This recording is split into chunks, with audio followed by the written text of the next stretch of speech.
Are you hinting that, or saying explicitly, that art, one of the roles of art could be to remystify? I mean, science demystifies, and one celebrates that in the pursuit of rational understanding and so on, but is that one of the roles of art, to remystify, to move away from literalism?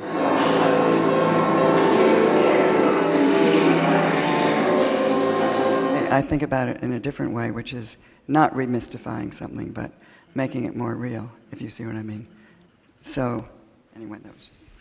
Which is the opposite of what I was saying, but beautifully and more poetically But thought. I just want to say also that, just briefly, the two musicians in my work, Jason Moran and Ande Sambe, who's a Sami singer. Ande's songs are, he's a Sami living in the from the north of Norway, and they had their own tradition. And so his songs are songs of, I think it's the Eagle song he's singing in my work.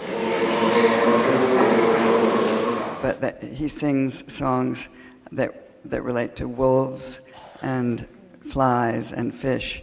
And so they have a very close relationship to nature.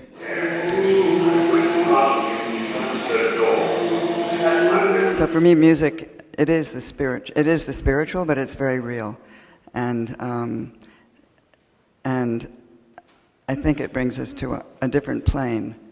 I would agree. I absolutely think it's almost the two sides of the same coin. I mean, there's a fundamental.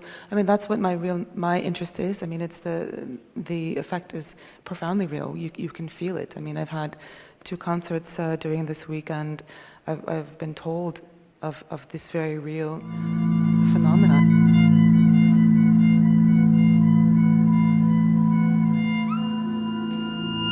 I think there is some sort of distancing that I still like to create to allow many different possible experiences, but I agree about the concreteness and the realness of the experience.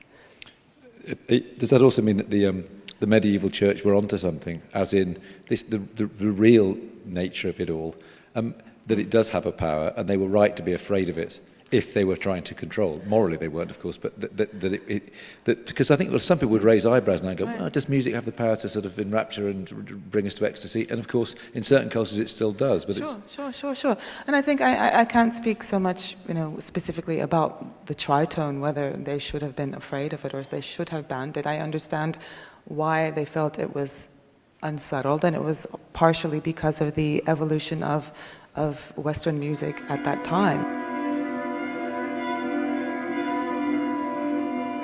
Pamela, I was going to ask you about veneration. I'm very interested in looking at why we believe in something. I was very interested in the fact, like, for example, that most people in the whole world would account that blue would be their favorite color.